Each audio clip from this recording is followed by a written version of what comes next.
ಶ್ರೀ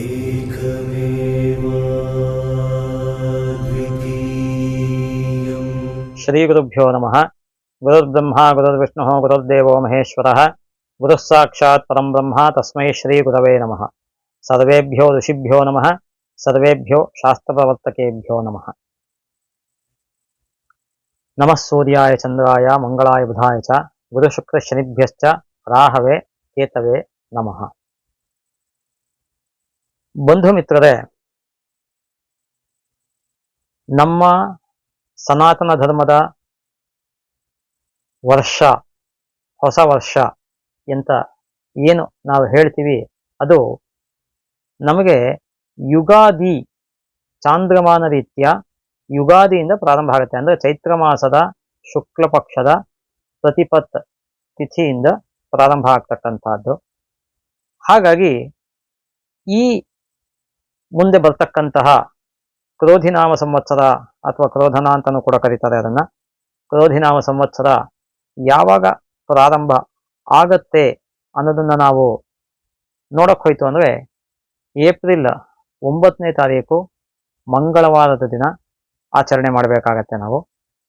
ಹಾಗಾಗಿ ಈ ಒಂದು ಯುಗಾದಿ ನೂತನ ವರ್ಷ ಅಂತ ಏನು ಕರಿತೀವಿ, ಅವತ್ತು ಪಂಚಾಂಗವನ್ನ, ವಿಶೇಷವಾಗಿ ಪಂಚಾಂಗವನ್ನ ತಂದು ಪಂಚಾಂಗಕ್ಕೆ ಪೂಜೆಯನ್ನ ಮಾಡಿ ಪಂಚಾಂಗ ಕಥನ, ಪಂಚಾಂಗ ಶ್ರವಣ ಬಹಳ ವಿಶೇಷ ಅವತ್ತು. ಎಲ್ಲರೂ ಕೂಡ ಅಷ್ಟೇ, ಪಂಚಾಂಗ ಕಥನ ಅಂದ್ರೆ ಹೇಳ್ತಕ್ಕಂಥದ್ದು, ಇವಾಗ ನಾನು ಹೇಳ್ತಾ ಇರ್ತಕ್ಕಂಥವನು, ಇದನ್ನ ನೀವು ಎಲ್ಲರೂ ಕೂಡ ಕೇಳಿಸ್ಕೊಂಡು ಹೆಚ್ಚು ಹೆಚ್ಚು ಜನಗಳಿಗೆ ನೀವು ಇದನ್ನ ಸಬ್ಸ್ಕ್ರೈಬ್ ಮಾಡೋ ರೀತಿಯಲ್ಲಿ ಶೇರ್ ಮಾಡಬೇಕು. ಸಬ್ಸ್ಕ್ರೈಬ್ ಮಾಡಿ ಅಂತಲೂ ಹೇಳಿ ನೀವು ಲೈಕ್ ಮಾಡಿ ಶೇರ್ ಮಾಡಬೇಕು. ಆಗ ಎಲ್ಲರಿಗೂ ಕೂಡ ಪಂಚಾಂಗ ಶ್ರವಣ ಮಾಡಿಸಿದಂತಹ ಒಂದು ಪುಣ್ಯ ನಿಮಗೆ ಲಭಿಸುತ್ತೆ. ಇನ್ನು ಈ ಸದ್ಯದ ಪರಿಸ್ಥಿತಿನಲ್ಲಿ ನಡೀತಾ ಇರತಕ್ಕಂಥದ್ದು ಶೋಭನ ಅಥವಾ ಶೋಭಕೃತ್ನಾಮ ಸಂವತ್ಸರ. ಇದು ಆದಮೇಲೆ ನಮಗೆ ಏಪ್ರಿಲ್ 9ನೇ ತಾರೀಕು ನಮಗೆ ಈ ಒಂದು ಕ್ರೋಧಿನಾಮ ಸಂವತ್ಸರ ಪ್ರಾರಂಭ ಆಗುತ್ತೆ.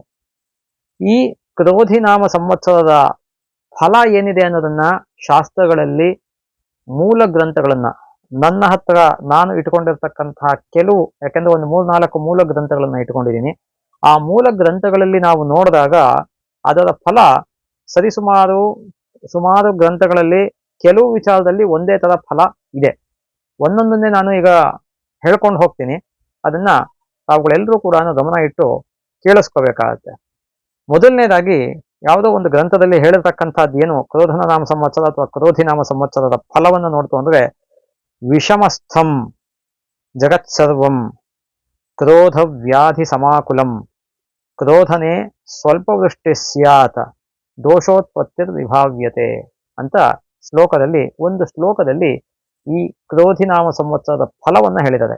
ಈ ಒಂದು ಶ್ಲೋಕದ ಅರ್ಥ ಏನು ಅಂತ ನೋಡ್ತು ಅಂದ್ರೆ, ನಮಗೆ ಈ ಒಂದು ಕ್ರೋಧಿನಾಮ ಸಂವತ್ಸರದಲ್ಲಿ ಎಲ್ಲ ಕಡೆನೂ ಕೂಡ, ದೇಶದ ಅಥವಾ ಪ್ರಪಂಚದ ಎಲ್ಲ ಕಡೆಗಳಲ್ಲೂ ಕೂಡ ಜನಗಳಲ್ಲಿ ಕೋಪ ಜಾಸ್ತಿ ಆಗತ್ತೆ.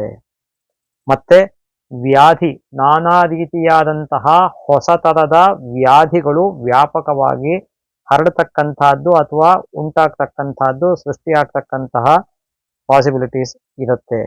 ಹಾಗಾಗಿ ಅದನ್ನು ಕೂಡ ನಾವು ಬಹಳ ಎಚ್ಚರಿಕೆಯಿಂದ ನಿಭಾಯಿಸಬೇಕಾಗತ್ತೆ. ಮತ್ತೆ ಕ್ರೋಧನೆ ಸ್ವಲ್ಪ ವೃಷ್ಟಿ ಸ್ಯಾತ್, ಬಹಳ ಸ್ಪಷ್ಟವಾಗಿ ತಗೊಂಡಿದ್ದಾರೆ.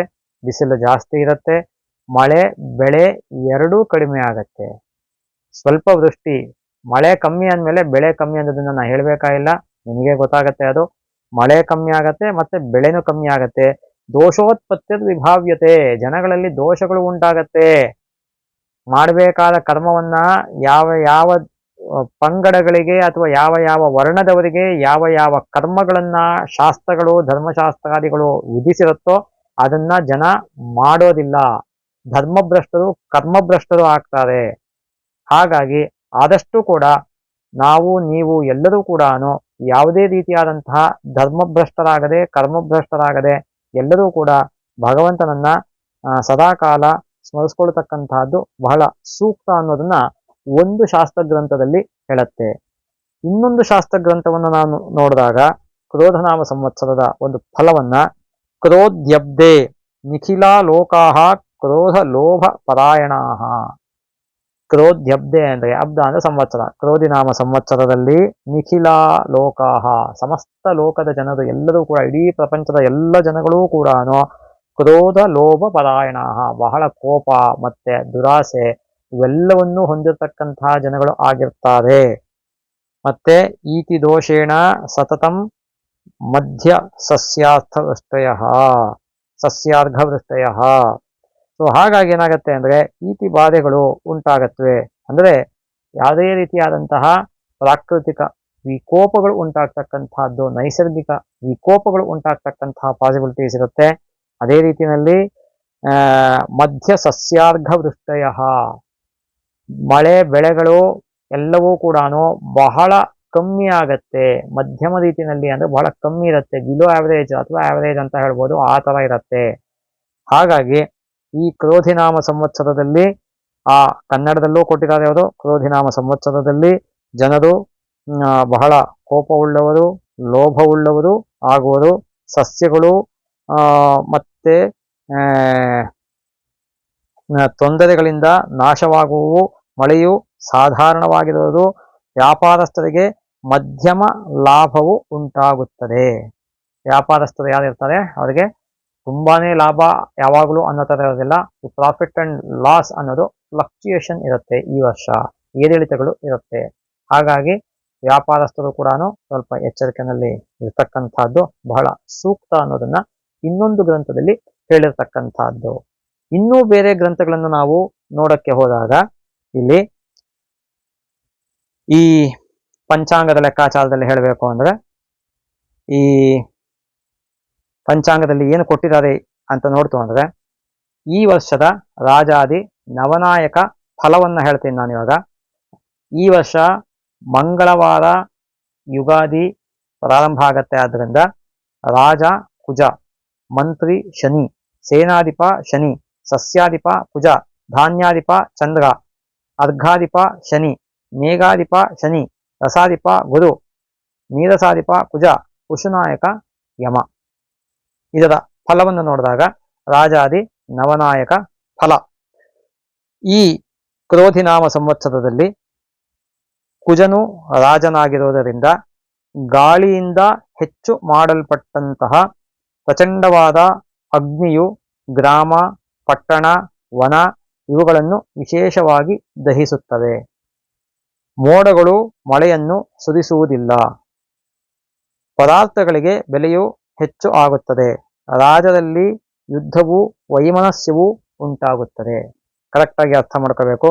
ಕುಜ ಅಂದ್ರೇನೆ ಸಾಮಾನ್ಯವಾಗಿ ಎಲ್ಲ ರೀತಿಯಾದಂತಹ ಜಗಳಗಳಿಗೆ, ಯುದ್ಧಕ್ಕೆ ಕಾರಕನಾದಂತಹ, ರಕ್ತಕ್ಕೆ ಕಾರಕನಾದಂತಹ ಗ್ರಹ. ಆದ್ರಿಂದ ಪ್ರಪಂಚದ, ನಮ್ಮ ದೇಶ ಅಷ್ಟೇ ಅಲ್ಲ ಇಡೀ ಪ್ರಪಂಚದ, ಯಾಕೆಂದ್ರೆ ವಸುಧೈವ ಕುಟುಂಬಕಂ ಅಂತ ಹೇಳ್ತಕ್ಕಂಥ ನಾವು ಇಡೀ ಭೂಮಂಡಲದಲ್ಲಿ ಇರ್ತಕ್ಕಂಥ ಎಲ್ಲರೂ ನಮಗೆ ಬಂಧು ಮಿತ್ರರಿದ್ದ ಹಾಗೆ ಅಂತ ಹೇಳ್ಕೊಳ್ತಕ್ಕಂಥದ್ದು. ಹಾಗಾಗಿ ಅಂತಹ ಒಂದು ಉದಾರ ಮನೋಭಾವವುಳ್ಳಂತಹ ಭಾರತೀಯರು ನಾವು ಎಲ್ಲರೂ ಕೂಡ ಇಡೀ ಪ್ರಪಂಚದ ಫಲವನ್ನ, ಮತ್ತೆ ವಿಶೇಷವಾಗಿ ಭಾರತದ ಮತ್ತೆ ನಮ್ಮ ಕರ್ನಾಟಕದ ಅಂದ್ರೆ ದೇಶದ, ರಾಜ್ಯದ, ಪ್ರಪಂಚದ ಎಲ್ಲ ಫಲಗಳನ್ನು ನೋಡಿದಾಗ ರಾಜ ಇಡೀ ಪ್ರಪಂಚಕ್ಕೆ ಕುಜ ಆಗಿರ್ತಾನೆ. ಆದ್ರಿಂದ ಇಲ್ಲಿ ನಮಗೆ ಸುಮಾರು ಕಡೆ ಫೈರ್ ಇನ್ಸಿಡೆಂಟ್ಸ್ ಜಾಸ್ತಿ ಆಗತ್ತೆ, ಆಕ್ಸಿಡೆಂಟ್ಸ್ ಜಾಸ್ತಿ ಆಗತ್ತೆ. ಕರೆಕ್ಟ್ ಆಗಿ ಅರ್ಥ ಮಾಡ್ಕೊಳ್ಳಿ.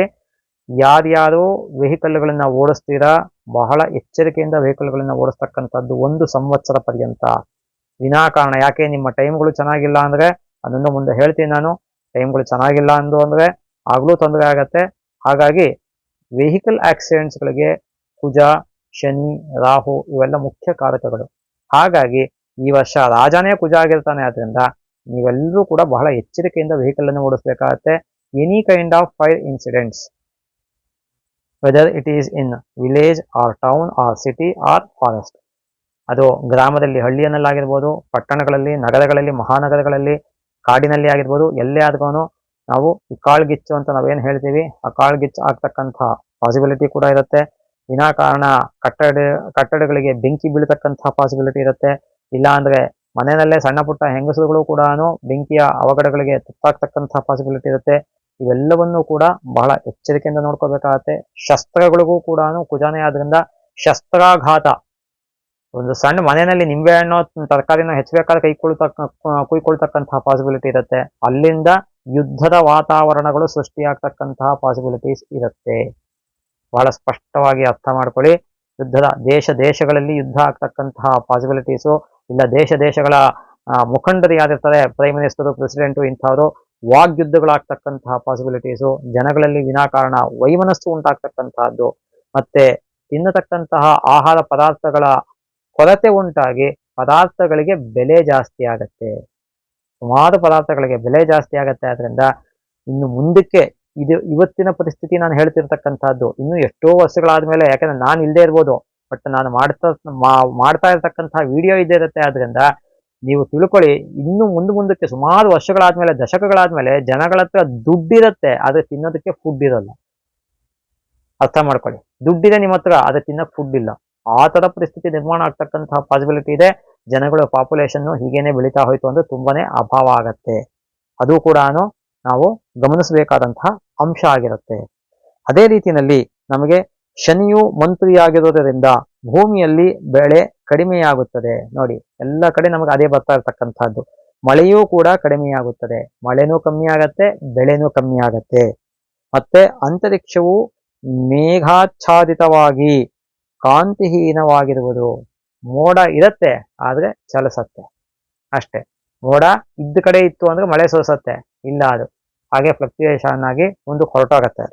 ಅದರಿಂದ ಮಳೆ ಬೆಳೆ ಎರಡೂ ಕೂಡ ಈ ವರ್ಷದಲ್ಲಿ ಕಮ್ಮಿ ಉಂಟಾಗ್ತಕ್ಕಂಥದ್ದು ಸುಮಾರು ಕಾಲ. ಯಾಕೆಂದ್ರೆ ಸ್ವಲ್ಪ ಭಾಗ ಆದ್ಮೇಲೆ ಮಳೆ ಬರುತ್ತೆ, ಅದನ್ನು ಕೂಡ ಹೇಳಿದೆ ಶಾಸ್ತ್ರದಲ್ಲಿ. ಶನಿಯು ಸೇನಾಧಿಪತಿಯಾಗಿರುವುದರಿಂದ ರಾಜರುಗಳು ಸೇನೆಗಳನ್ನು ಸದಾ ಸಿದ್ಧಪಡಿಸಿಕೊಂಡಿರುವವರಾಗಿರುತ್ತಾರೆ. ರಾಜರುಗಳಲ್ಲಿ ದೇಶಗಳಲ್ಲಿ ವೈಮನಸ್ಯ ಉಂಟಾಗಿ ಯುದ್ಧದ ಒಂದು ಭೀತಿ ಅಥವಾ ವಾತಾವರಣ ಇರುತ್ತೆ. ಆದ್ರಿಂದ ಅಲ್ಲಿ ಪ್ರತಿ ದೇಶದ ರಾಜರುಗಳು ಅಥವಾ ಯಾರು ಆಳ್ತಿರ್ತಾರೆ ಮುಖ್ಯಸ್ಥರು, ಅವರು ಸೇನಾ ನಾಯಕರುಗಳು ಸದಾ ತಮ್ಮ ಸೇನೆಗಳನ್ನ ರೆಡಿ ಮಾಡಿ ಇಟ್ಕೊಂಡಿರ್ತಾರೆ. ಯಾವ ಕ್ಷಣದಲ್ಲಿ ಬೇಕಾದರೂ ಯುದ್ಧ ಆಗಬಹುದು ಅನ್ನೋ ಒಂದು ಯುದ್ಧದ ವಾತಾವರಣ ಅಥವಾ ಯುದ್ಧದ ಭೀತಿ ಉಂಟಾಗ್ತಕ್ಕಂತಹ ಪಾಸಿಬಿಲಿಟಿ ಇರುತ್ತೆ.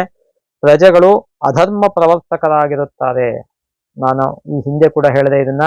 ಪ್ರಜೆಗಳು ಧರ್ಮ ಮಾರ್ಗವನ್ನ ಬಿಟ್ಟು ಅಧರ್ಮ ಪ್ರವರ್ತಕರಾಗಿರುತ್ತಾರೆ. ಹಾಗಾಗಿ ಧರ್ಮ ಮಾರ್ಗವನ್ನ ಜನಗಳು ಆದಷ್ಟು ಅನುಸರಿಸ್ತಕ್ಕಂಥದ್ದು, ಭಗವಂತನಲ್ಲಿ ಒಂದು ನಂಬಿಕೆಯನ್ನ, ಭಕ್ತಿಯನ್ನ ಇಡ್ತಕ್ಕಂಥದ್ದು ಬಹಳ ಸೂಕ್ತವಾಗಿರುತ್ತೆ. ಅದೇ ರೀತಿಯಲ್ಲಿ ಭೂಮಿಯಲ್ಲಿ ಕಪ್ಪು ಧಾನ್ಯಗಳು ವಿಶೇಷವಾಗಿ ಫಲಿಸುತ್ತವೆ. ಶನಿ ಈ ಸೇನಾಧಿಪತಿ ಆಗಿರುತ್ತಾನೆ, ಸಸ್ಯಾಧಿಪತಿನೂ ಆಗಿರ್ತಾನೆ. ಆದ್ರಿಂದ ಕಪ್ಪು ಧಾನ್ಯಗಳು ಅಂದ್ರೆ ಉದ್ದು, ಎಳ್ಳು ಈ ತರದ್ದು ಜಾಸ್ತಿ ಬೆಳೆಯುತ್ತೆ ಅಂತ. ಕುಜನು ಸಸ್ಯಾಧಿಪತಿಯಾಗಿರುವುದರಿಂದ ಕೆಂಪು ಭತ್ತವು, ಮರಳುಕಾಂತಿ ಭತ್ತವು, ತೊಗರಿ, ಕಡಲೆ ಮುಂತಾದ ಕೆಲವು ಧಾನ್ಯಗಳು ಕೆಂಪು ಮಣ್ಣಿನಲ್ಲಿ ವಿಶೇಷವಾಗಿ ಫಲಿಸುತ್ತವೆ. ಇನ್ನು ಕುಜನು ಸಸ್ಯಾಧಿಪತಿಯಾಗಿರೋದ್ರಿಂದ, ಕುಜ ಅಂದ್ರೆ ನಾವು ರೆಡ್ ಪ್ಲಾನೆಟ್, ಮಾರ್ಸ್ ಅಂತೆಲ್ಲ ಕರಿತೀವಿ ನಾವು. ಹಾಗಾಗಿ ಆ ಕೆಂಪು ಮಣ್ಣಿನಲ್ಲಿ ಬೆಳೀತಕ್ಕಂತಹ ಧಾನ್ಯಗಳು ಯಾವುದಿರುತ್ತೆ, ಅದು ಕೆಂಪು ಅಕ್ಕಿ ಆಗಿರ್ಬೋದು, ಕೆಂಪು ಭತ್ತ ಆಗಿರ್ಬೋದು, ತೊಗರಿ ಬೇಳೆ ಆಗಿರ್ಬೋದು, ಕಡಲೆ ಬೇಳೆ ಆಗಿರ್ಬೋದು, ಮಸೂರ್ ದಾಲ್ ಅಂತ ಹೇಳ್ತೀವಿ ನಾವು. ಮಸೂರ ಅನ್ನತಕ್ಕಂತಹದ್ದು ಸಂಸ್ಕೃತ ಪದ. ಆಕ್ಚುಲಿ ಅದು ಕಾಡು ಕಡಲೆ ಅಥವಾ ಏನಂತಾರೆ, ಕಾಡು ಕಡಲೆ ಅಂತಾನೆ ಹೆಸರು ಅದಕ್ಕೆ. ನೀವು ಅಮರಕೋಶವನ್ನು ನೋಡ್ತು ಅಂದ್ರೆ ಬಹಳ ಸ್ಪಷ್ಟವಾಗಿ ಗೊತ್ತಾಗುತ್ತೆ. ಅಲ್ಲಿ ಮಸೂರ ಧಾನ್ಯ, ಮಸೂರ ಅಂದ್ರೆ ಕಾಡು ಕಡಲೆ ಅದು. ಹಾಗಾಗಿ ಆ ಕಾಡು ಕಡಲೆ, ಆ ಮಸೂರವನ್ನೇನೆ, ಅದನ್ನು ಮುಂದಕ್ಕೆ ಯಾವಾಗಾದ್ರೂ ಬೇಕಾದ್ರೆ ಸಪರೇಟ್ ಆಗಿ ವಿಡಿಯೋ ಮಾಡ್ತೀನಿ. ನಾವು ಮೈಸೂರು ಪಾಕ್ ಅಂತ ಏನು ಹೇಳ್ತೀವಿ, ಅದಕ್ಕೆ ಬೇರೆ ರೀತಿಯಾದಂತಹ ವ್ಯಾಖ್ಯಾನಗಳನ್ನ ಕೊಡ್ತಾರೆ ಜನಗಳೆಲ್ಲಾನು. ಅದು ಮಸೂರ ಪಾಕ ಅದು ಆಕ್ಚುಲಿ. ಕಾಡು ಕಡಲೆಯಿಂದ ಮಾಡ್ತಕ್ಕಂತಹ ಒಂದು ಸಿಹಿಯಾದಂತಹ ಪದಾರ್ಥ ಅದು. ಆ ಧಾನ್ಯದಿಂದ ಮಾಡ್ತಕ್ಕಂಥದ್ದು. ಅದಕ್ಕೆ ತುಪ್ಪ, ಸಕ್ಕರೆ ಇವೆಲ್ಲ ಸೇರ್ತು ಅಂದ್ರೆ ಅದು ನಿಮಗೆ ಮಸೂರ ಪಾಕ ಆಗತ್ತೆ. ಆ ಮಸೂರ ಪಾಕ ಅನ್ನತಕ್ಕಂತಹದ್ದು ಜನಗಳ ಬಾಯಿಗೆ ಸಿಕ್ಕಿ ಮೈಸೂರು ಪಾಕ ಆಗಿದ್ದಾರೆ ಅಷ್ಟೇ. ಹಾಗಾಗಿ ಅದು ಕೂಡ ಒಂದು ಪಾಯಿಂಟ್. ಅದು ಕುಜನ ಒಂದು ಸಸ್ಯ ಅಧಿಪತ್ಯದಿಂದ.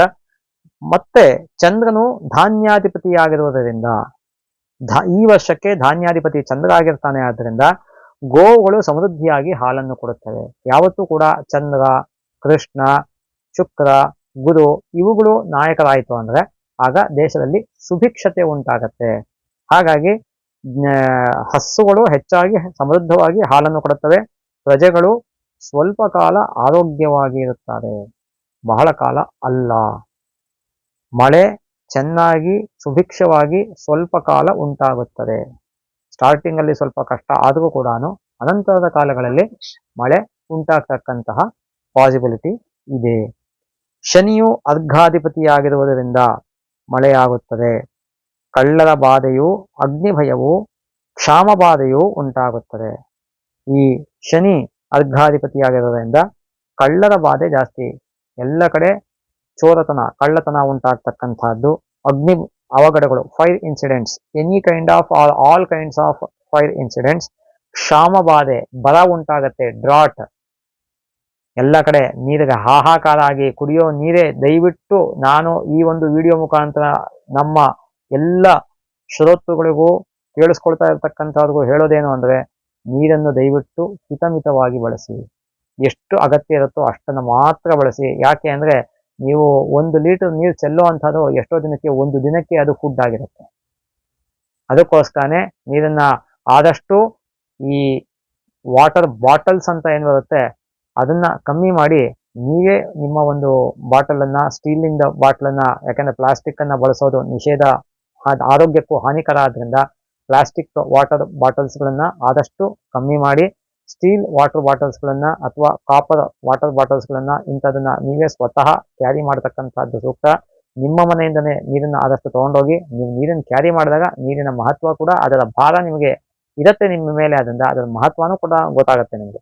ಹಾಗಾಗಿ ನೀರನ್ನ ಬಹಳ ಎಚ್ಚರಿಕೆಯಿಂದ, ಬುದ್ಧಿವಂತಿಕೆಯಿಂದ ಬಳಸೋದನ್ನ ಪ್ರಾರಂಭ ಮಾಡಿ. ಶನಿಯು ಮೇಘಾಧಿಪತಿಯಾಗಿರುವುದರಿಂದ ಮಳೆ ಬೆಳೆ ಕಡಿಮೆಯಾಗುತ್ತದೆ, ಪದಾರ್ಥಗಳಿಗೆ ಬೆಲೆಯು ಹೆಚ್ಚಾಗುತ್ತದೆ. ನೋಡಿ, ಈಗಾಗಲೇ 3ನೇ ಸತಿ ಬರ್ತಾ ಇರ್ತಕ್ಕಂಥದ್ದು. ಮಳೆ ಬೆಳೆ ಎರಡು ಕಮ್ಮಿ ಆಗುತ್ತೆ. ಮಳೆ ಕಮ್ಮಿ ಆಯ್ತು ಅಂದ್ರೆ ಬೆಳೆ ಆಟೋಮೆಟಿಕ್ ಆಗಿ ಕಮ್ಮಿ ಆಗುತ್ತೆ.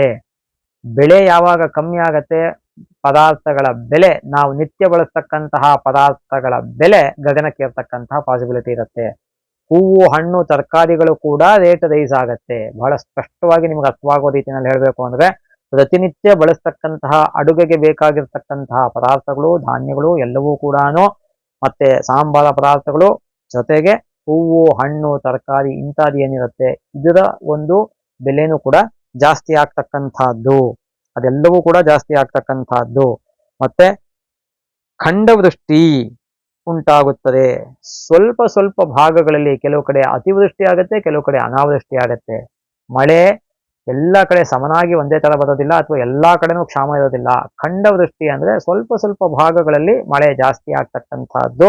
ಹಾಗಾಗಿ ನೋಡ್ಕೊಂಡು ರೈತರು ಕೂಡ ಈ ಎಲ್ಲವನ್ನೂ ಕೂಡ, ಎಲ್ಲಿ ಮಳೆ ಜಾಸ್ತಿ ಆಗತ್ತೆ ಅಂತಾರೆ ಅಲ್ಲಿ ಮಳೆ ಬಂತು ಅಂದ್ರೆ ಸಸ್ಟೈನ್ ಆಗ್ತಕ್ಕಂತಹ ಧಾನ್ಯಗಳನ್ನಾಗ್ಲಿ ಬೆಳೆನಾಗ್ಲಿ ನೀವು ಬೆಳಿಬೇಕಾಗತ್ತೆ. ಅದೇ ರೀತಿಯಲ್ಲಿ ಕಪ್ಪು ಧಾನ್ಯಗಳು ವಿಶೇಷವಾಗಿ ಫಲಿಸುತ್ತವೆ.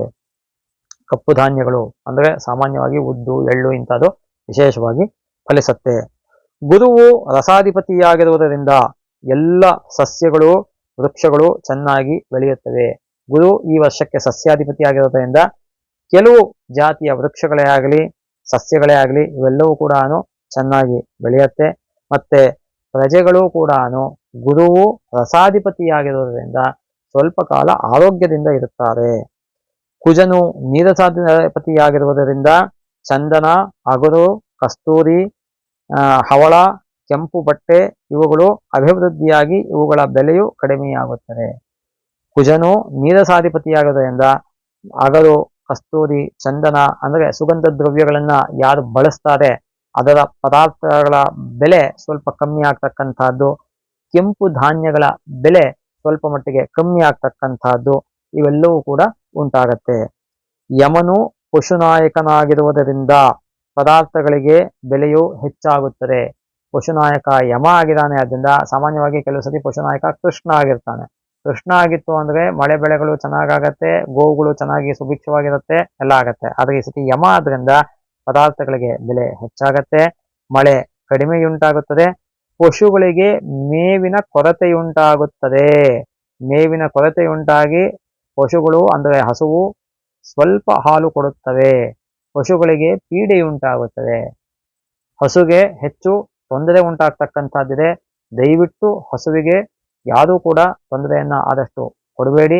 ಯಾಕೆ ಅಂದ್ರೆ ನಮ್ಮ ಧರ್ಮಶಾಸ್ತ್ರದಲ್ಲಿ ಹೇಳುತ್ತೆ, ಪ್ರತಿದಿನ ನಾವು ಗೋಗ್ರಾಸ, ಹಸುವಿಗೆ ನಮ್ಮ ಕೈಲಿ ಏನಾಗುತ್ತೋ ಅದನ್ನ ಆಹಾರವನ್ನ ಕೊಡೋದ್ರಿಂದ ಆ ದಿನ ಮಾಡಿರ್ತಕ್ಕಂತಹ, ತಿಳಿದೇ ಮಾಡಿರ್ತಕ್ಕಂತಹ ಪಾಪಗಳು ನಮಗೆ ನಶಿಸಿ ಹೋಗುತ್ತೆ ಅನ್ನೋದನ್ನ ಹೇಳುತ್ತೆ. ಹಾಗಾಗಿ ನಾವು ಎಲ್ಲರೂ ಕೂಡ ಭಾರತೀಯರು ಗೋ ಮಾತೆಯನ್ನ ಪೂಜಿಸ್ತೇವೆ. ಯಾವಾಗಲೂ ಕೂಡ ಪ್ರತಿದಿನನೂ ಕೂಡ ಗೋಮಾತೆಯನ್ನ, ಗಂಗೆಯನ್ನ, ಅಗ್ನಿಯನ್ನ, ಸೂರ್ಯನನ್ನ ಇವೆಲ್ಲವನ್ನೂ ಕೂಡ ನಾವು ಪ್ರತಿನಿತ್ಯ ಪೂಜಿಸ್ತಕ್ಕಂಥವ್ರಾದ್ರಿಂದ ಆ ಎಲ್ಲ ಒಂದು ದೇವತೆಗಳ ಗೋವಿನ ಅನುಗ್ರಹ ನಮ್ಮ ಮೇಲೆ ಇರಬೇಕಾಗತ್ತೆ.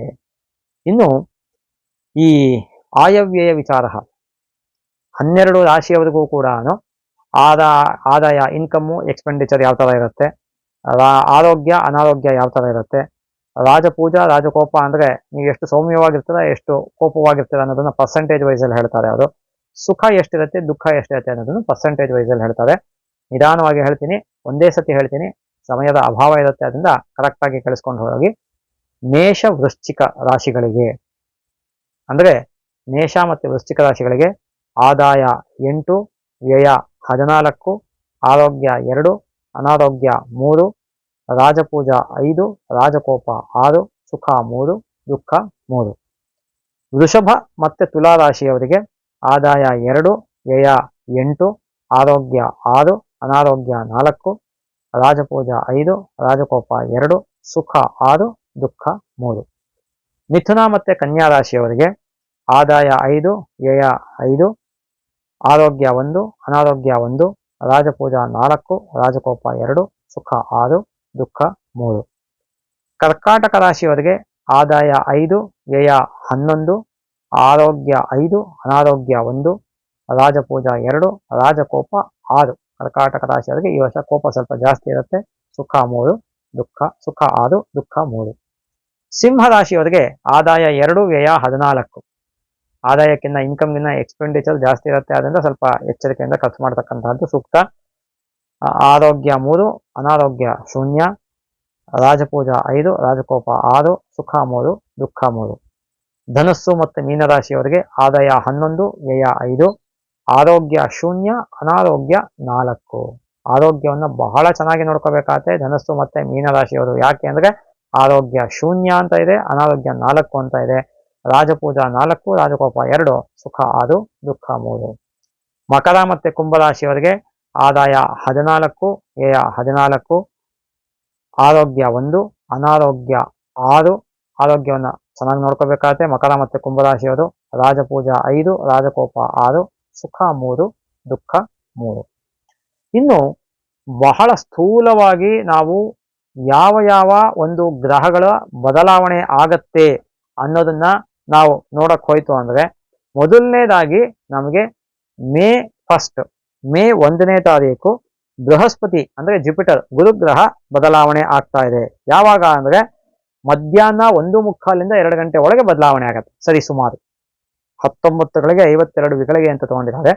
ಸೊ ಹಾಗಾಗಿ ಅಪ್ರಾಕ್ಸಿಮೇಟ್ಲಿ 1:45 1:55 ಒಳಗೆ ಮೇ 1ನೇ ತಾರೀಕು ಬದಲಾವಣೆ ಆಗ್ತಕ್ಕಂಥದ್ದು.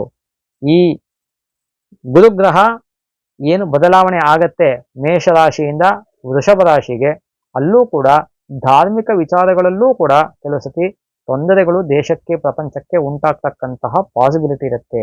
ಯಾಕೆ ಅಂದ್ರೆ ಗುರು ಶತ್ರು ಕ್ಷೇತ್ರಕ್ಕೆ ಬರ್ತಾ ಇದ್ದಾನೆ.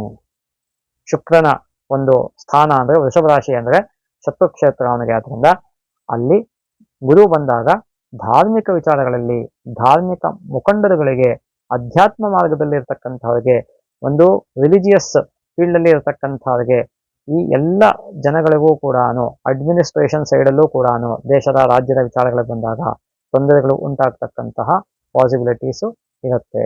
ಹಾಗಾಗಿ ಈ ಗುರು ಮೇ 1ನೇ ತಾರೀಕು ಬದಲಾವಣೆ ಆಗತ್ತೆ. ಅದರಿಂದ ಮೇ 1ಕ್ಕೆ ನೀವು ಶಿವ ಮತ್ತೆ ವಿಷ್ಣುವಿನ ದೇವಸ್ಥಾನಕ್ಕೆ ಹೋಗಿ ನಿಮ್ಮ ಯಥಾಶಕ್ತಿ ಸೇವೆಯನ್ನ, ಅರ್ಚನೆಯನ್ನು, ಅಭಿಷೇಕವನ್ನು, ಪೂಜೆಯನ್ನು ನಿಮಗೆ ಯಾವ ರೀತಿ ಯಾವ್ದು ಅನುಕೂಲ ಆಗುತ್ತೋ ಅದನ್ನು ಮಾಡ್ಕೊಳ್ತಕ್ಕಂಥದ್ದು ಸೂಕ್ತ ಆಗಿರುತ್ತೆ. ಇನ್ನು ಮುಂದಿನ ವರ್ಷ ಅಂದ್ರೆ ಮಾರ್ಚ್ 29ನೇ ತಾರೀಕು, ಮಾರ್ಚ್ 29ನೇ ತಾರೀಕು ಅಂದ್ರೆ ಈ ಕ್ರೋಧಿನಾಮ ಸಂವತ್ಸರ ಅನ್ನೋದು ಏನಿದೆ ಅದರ ಕೊನೇ ದಿನ, ಅಮಾವಾಸ್ಯೆಯ ದಿನ ಅಂದ್ರೆ ಮಾರ್ಚ್ 29ನೇ ತಾರೀಕು ಶನಿವಾರ 2025ನೇ ಇಸ್ವಿ. ಅವತ್ತು ಶನಿ ಮೇಷರಾಶಿಗೆ ಪ್ರವೇಶ ಆಗ್ತಾನೆ. ಶನಿ ಮೀನರಾಶಿಗೆ ಪ್ರವೇಶ ಆಗ್ತಾನೆ. ಶನಿ ಮೀನರಾಶಿಗೆ ಪ್ರವೇಶ ಆಗ್ತಾನೆ. ಶನಿ ಮೀನರಾಶಿಗೆ ಪ್ರವೇಶ ಆಯಿತು ಅಂದ್ರೆ ಆಗ ನೀಚಾರೋಹಿ ಆಗ್ತಾನೆ. ಜ್ಯೋತಿಷ್ ಪ್ರಕಾರ ನೀಚಾರೋಹಿ ಅಂದ್ರೆ ಮೇಷಸ್ಥಾನ ಬಂದ್ಬಿಟ್ಟು ನೀಚ ಸ್ಥಾನ ಆಗಿರುತ್ತೆ ಶನಿಗೆ. ನೀಚಾರೋಹಿ ನೀಚತ್ವದ ಕಡೆಗೆ ಹೋಗ್ತಾ ಇದ್ದಾನೆ ಅನ್ನೋ ಅರ್ಥ ಅದಕ್ಕೆ. ಸೊ ಮೀನರಾಶಿಗೆ ಶನಿ ಪ್ರವೇಶ ಆಗ್ತಿದ್ದಾನೆ ಅಂದಾಗ್ಲೇನೆ ಮೇಷರಾಶಿಯವರಿಗೆ 7.5 ಪ್ರಾರಂಭ ಆಯಿತು ಅನ್ನೋದನ್ನ ತಿಳ್ಕೋಬೇಕಾಗತ್ತೆ. ಅದೇ ರೀತಿಯಲ್ಲಿ ಸಿಂಹರಾಶಿಯವರಿಗೆ ಅಷ್ಟಮ ಶನಿ ಪ್ರಾರಂಭ ಆಗತ್ತೆ. ಮತ್ತೆ ವೃಶ್ಚಿಕ ರಾಶಿಯವರಿಗೆ ಪಂಚಮ ಶನಿ ಪ್ರಾರಂಭ ಆಗತ್ತೆ. ಧನುರ್ ರಾಶಿಯವರಿಗೆ ಅರ್ಧಾಷ್ಟಮ ಶನಿ ಪ್ರಾರಂಭ ಆಗತ್ತೆ. ಈ ರಾಶಿಗಳು ನಾನು ಯಾವ್ದು ಹೇಳಿದೆ ಇವರೆಲ್ಲರೂ ಕೂಡ ಅಂದ್ರೆ ಮೀನರಾಶಿ, ಮೇಷರಾಶಿ, ಮತ್ತೆ ಸಿಂಹರಾಶಿ, ವೃಶ್ಚಿಕ ರಾಶಿ, ಧನುರ್ರಾಶಿ, ಕುಂಭರಾಶಿ ಇಷ್ಟು ರಾಶಿಯವರು ಕೂಡ ಈ ವರ್ಷ ಶನಿಯ ವಿಚಾರದಲ್ಲಿ ಬಹಳ ಎಚ್ಚರಿಕೆಯಲ್ಲಿ ಇರತಕ್ಕಂತಹದ್ದು ಸೂಕ್ತ ಅನ್ನೋದನ್ನ ಬಹಳ ಸ್ಪಷ್ಟವಾಗಿ ಹೇಳ್ತಾ ಇದ್ದೀನಿ ನಾನು. ಇನ್ನು ಈ ವರ್ಷದ ಫಲಗಳು 2024ನೇ ಇಸವಿಯ ಫಲಗಳನ್ನು ನೋಡಬೇಕು ಅಂದ್ರೆ ನಾವು ಈಗಾಗಲೇ ನಮ್ಮ ಸುಧರ್ಮ SPS ಅನ್ನತಕ್ಕಂತಹ ಯೂಟ್ಯೂಬ್ ವಾಹಿನಿಯಲ್ಲಿ ಪ್ರತಿ ರಾಶಿಗೂ ಕೂಡ ವಿಶೇಷವಾಗಿ ಫಲಗಳನ್ನ ಹೇಳ್ಕೊಂಡು ಹೋಗಿದ್ದೀವಿ. ಆ ಒಂದು ಫಲಗಳನ್ನ ಹಿಂದೆ ಇರುತ್ತೆ ಅಲ್ಲೇ, ಅದನ್ನ ನೀವು ಅದನ್ನ ದಯವಿಟ್ಟು ನೋಡ್ಕೋಬಹುದು. ನೋಡ್ಕೊಂಡು ಹೆಚ್ಚು ಅದನ್ನು ನೀವು ಶೇರ್ ಮಾಡ್ಬೋದು. ಹಾಗಾಗಿ ಇದಿಷ್ಟನ್ನ ಬಹಳ ಸ್ಥೂಲವಾಗಿ ನಾನು ಯುಗಾದಿಯ ಫಲಗಳನ್ನ ಹೇಳಿದ್ದೇನೆ. ಇದರ ಮೇಲೆ ನಿಮಗೇನಾದರೂ ಅನುಮಾನಗಳು, ಸಂಶಯಗಳು, ಪ್ರಶ್ನೆಗಳು ಏನಾದರೂ ಇತ್ತು ಅಂದ್ರೆ ಈ ಮುಂದೆ ನಿಮಗೆ ಡಿಸ್ಪ್ಲೇ ಆಗ್ತಾ ಇರತಕ್ಕಂತಹ ಒಂದು ಮೊಬೈಲ್ ನಂಬರ್ ನಮ್ದು ಏನಿದೆ ಆ ಮೊಬೈಲ್ ನಂಬರ್ಗೆ ನೀವು ಮೆಸೇಜ್ ಅನ್ನ ಮಾಡ್ಬೋದು. ಮೆಸೇಜ್ ಮಾಡಿತು ಅಂದ್ರೆ ಆ ನಿಮ್ಮ ಪ್ರಶ್ನೆಗಳಿಗಾಗ್ಲಿ ಸಂಶಯಗಳಿಗಾಗ್ಲಿ ನಾವು ಒಂದು ಸೂಕ್ತವಾದಂತಹ ಉತ್ತರವನ್ನ ಅಥವಾ ಪರಿಹಾರವನ್ನ ಕೊಡೋದಕ್ಕೆ ಪ್ರಯತ್ನ ಪಡ್ತೀವಿ ಅಂತ ಹೇಳ್ತೀನಿ. ಎಲ್ಲರಿಗೂ ಕೂಡ ಒಳ್ಳೆಯದಾಗ್ಲಿ. ಸರ್ವೇ ಸುಜನಾ ಸುಖಿನೋ ಭವಂತು. ಸಮಸ್ತ ಸನ್ಮಂಗಳಾನಿ ಭವಂತು.